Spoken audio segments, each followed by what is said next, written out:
question I often get is, how long should I try to focus? Well, the research literature point to the key importance of so-called ultradian cycles. You've all probably heard of circadian cycles or circadian biology. Circa, the day, circadian, is about 24-hour cycle. Well, our brain and body operate within that day, or within each and every day, I should say, with 90-minute ultradian cycles. So my suggestion would be, anytime you're going to sit down and try and focus, you're going to try and do a focused bout of physical exercise or skill learning or musical learning, or maybe you're even just having a conversation. Maybe you're a therapist or you're attending therapy or a class. How long should it be?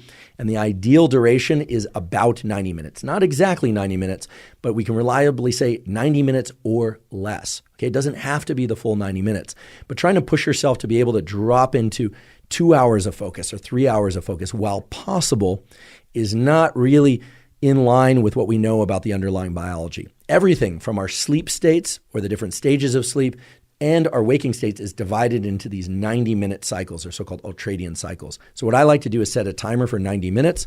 I acknowledge and accept the fact that under most conditions, unless I'm really pressed for a deadline and I'm optimally caffeinated, et cetera, the first 5 to 10 minutes of that 90 minutes are a transition time. It's like the warm-up for focus, but I do include it in that 90 minutes. And then I really try and drop into doing focused mental work or learning of some sort. Again, this could be physical as well, motor skill learning, or I think we're running or lifting weights, et cetera, and really try and drop into that across the full 90 minutes. Again, accepting the fact, okay? It's not just an idea, the fact that occasionally our focus will flicker. It will jump out of focus, and then a big part of being able to focus is to go back to focusing. The way I'd like you to conceptualize this perhaps is that arrowhead suddenly getting very, very broad, that you're focusing on many things, or that arrow shifts to a different location in the room. The key is to be able to shift it back and to narrow it once again, and that's an active process. So much so that it requires a lot of metabolic energy. Your brain is the chief consumer of metabolic energy. The calories that you consume is so-called basal metabolic rate. Most of that isn't related to movement or heartbeat or breathing. It's related to brain function. Your brain is a glutton with respect to caloric need. So understand that at the end of 90 minutes, or maybe even after 45 minutes, you might feel rather tired or even exhausted. And it's very important that after a bout of focus, that you take at least 10 minutes, and ideally as long as 30 minutes, and go through what I call deliberate defocus. You really want to focus on somewhat menial tasks or things that really don't require a ton of your concentration. This is starting to become a little bit of a movement out there in the kind of pop psychology and optimization world, this idea of not looking at your phone as you walk down the hall to the bathroom, certainly not looking at your phone in the bathroom. And I should mention, by the way, this is a particular annoyance of mine. Have you noticed that wait times for restrooms in public places has increased substantially in the last 10 years? The reason for that is not digestive, okay? It's not the gut microbiome. I mean, it might be the gut microbiome, but chances are it's because people are on their phones in the bathroom. So you're doing yourself and everybody else a favor by staying off your phone in the restroom, staying off your phone while walking down the hall. Try and give yourself some time to deliberately decompress, to let your mental states idle, to not be focused on any one thing. That period of idling is essential for your ability to focus, much in the same way that rest between sets of resistance training or rest between exercise is vital to being able to focus and perform during the actual sets or during the actual bouts of running or cycling or whatever your particular form of exercise might be. So deliberate decompression is key. And I know this is hard because we're all being drawn in by the incredible, rich array of sensory information available on our phones and other devices.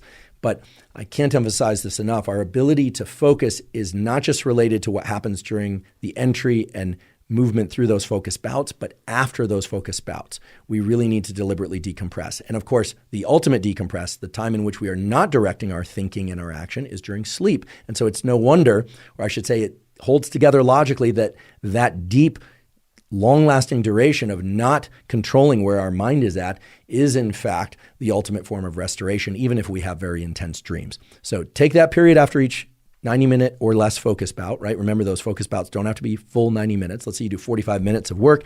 You're just done with it. Set it down and go do something for maybe 5, 10, maybe even 30 minutes that is functional for your day, right? Just not just walking around in circles or staring up at the sky, although if you can do that, do that. But most of us have other things to do, but do things that are rather automatic or reflexive for you, and try not to do any focused reading. Try not to bring your vision into a tight location, such as your phone, and try and deliberately decompress, because that will allow you to drop into intense bouts of focus again, repeatedly and repeatedly throughout the day.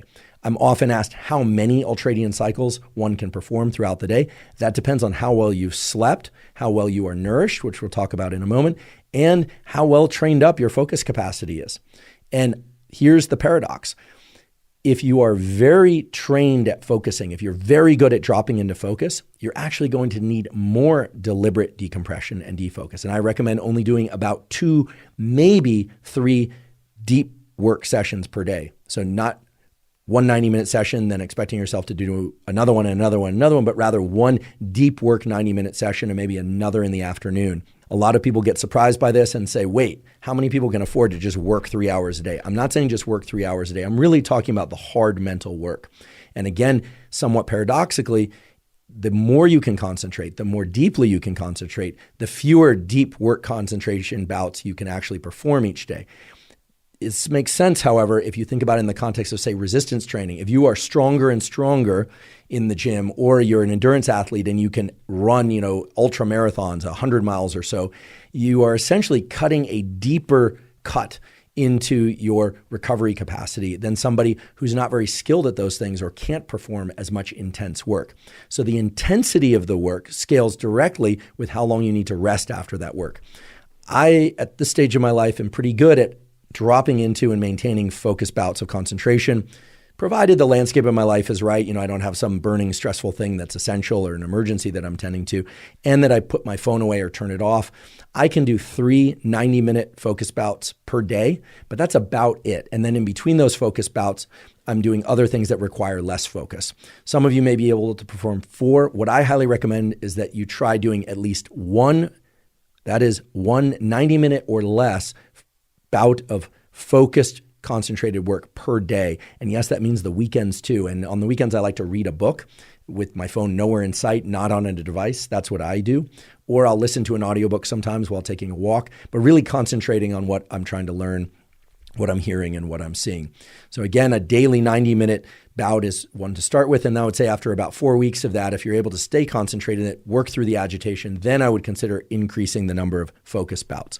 Again, this is not to say that you should go to your teacher or your PhD advisor or your parent or your friends and say, listen, I can't really concentrate or think about anything for more than 90 minutes per day. That's not what I'm saying. These are deep focus bouts. These are bouts of work, or I should say mental work or physical work, where you're really forcing yourself to focus and refocus, to sharpen the head of that arrowhead, to redirect it to what you're trying to concentrate on. And it is indeed hard work. I would even think about it more or less like a workout of any kind.